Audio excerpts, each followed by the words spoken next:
Hello दोस्तों, मैं TJ और आज मैं आपको बताने वाला हूँ गंगोत्री धाम के इतिहास और उनके रहस्यों के बारे में। तो गंगोत्री धाम 4 धामों में से एक है जो हरिद्वार और देहरादून से लगभग 290 किलोमीटर दूर और ऋषिकेश से 275 किलोमीटर दूर उत्तरकाशी जिले में स्थित है। और ये उत्तरकाशी से 100 किलोमीटर की दूरी पर पहाड़ों के बीच हिमालय पर्वत पर स्थित है।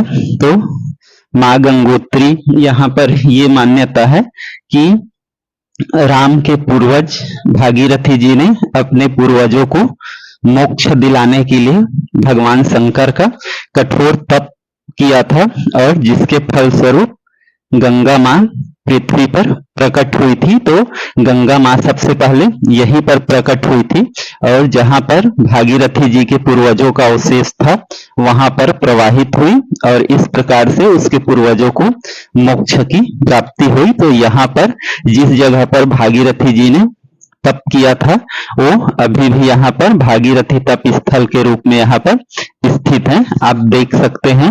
और वहीं पर बगल में माँ गंगा, क्योंकि सबसे पहले प्रकट हुई इसलिए इसका नाम गंगोत्री पड़ा, क्योंकि गंगोत्री का मतलब है गंगा उत्तरी सामान्य शब्दों में। अब आते हैं इसके इतिहास पर। इतिहास पर यह है कि सबसे पहले यहाँ केवल शिलाखंड हुआ करता था जिसका पूजा किया जाता था, लेकिन फिर 18वीं शताब्दी में इसी शिलाखंड के पास में गढ़वाल के गोरखा जो सेनापति थे अमर सिंह थापा, उन्होंने यहाँ पर मंदिर का निर्माण करवाया। और फिर इसके पश्चात इस मंदिर का निर्माण जो जयपुर के राजा थे माधो सिंह, उन्होंने 20वीं शताब्दी में इसका जीर्णोद्धार करवाया। और इस प्रकार से जो वर्तमान में सफेद संगमरमर से बना जो मंदिर है वो वर्तमान स्वरूप में आया है। और यहाँ पर कुछ दूरी में ही माना जाता है कि पांडव लोग जब 12-13 साल के वनवास में थे, 12 साल के और 13 साल के अज्ञात, तो उसी दौरान यहाँ पर आए थे।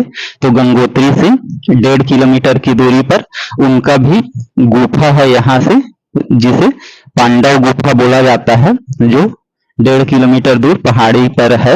और साथ में यहाँ से आधा किलोमीटर की दूरी पर सूर्य कुंड है, जहाँ से ये माना जाता है कि सबसे पहले भारत में सूर्य का जो रोशनी है वो सूर्य कुंड में पड़ता है और वहीं से फिर आगे प्रवाहित होता है या जाता है।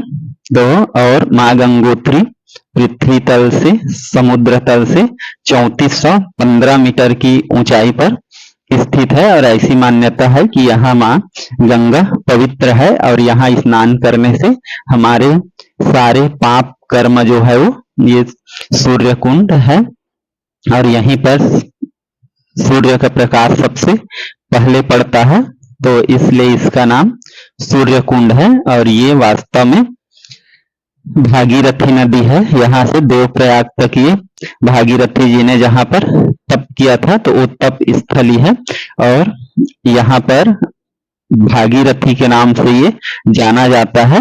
और जब अलकनंदा नदी भागीरथी नदी से मिल जाता है देवप्रयाग में, तब उस वहां से इनका नाम हो जाता है गंगा, और इसके पहले ये भागीरथी ही माना जाता है और इसीलिए श्रद्धा का विषय है। और हमारे इस महत्वपूर्ण खासियत के कारण ही इसे 4 धामों में से दूसरा धाम होने का गौरव प्राप्त है। तो सबसे पहले यमुनोत्री धाम का दर्शन करने के बाद माँ गंगोत्री धाम का दर्शन किया जाता है और फिर इसके बाद आगे केदारनाथ और बद्री धाम का दर्शन किया जाता है। जब ये शीतकाल में बंद हो जाता है भाई दूज के दिन और अक्षय तृतीया के दिन ये द्वार खुलता है, तो ये शीतकाल में जब मंदिर 6 माह के लिए बंद होता है तो माँ गंगा को मुखबा गांव ले जाया जाता है और 6 माह तक वहीं उनका पूजा किया जाता है, जिसे माँ गंगा का मायके भी बोला जाता है। जय गंगोत्री।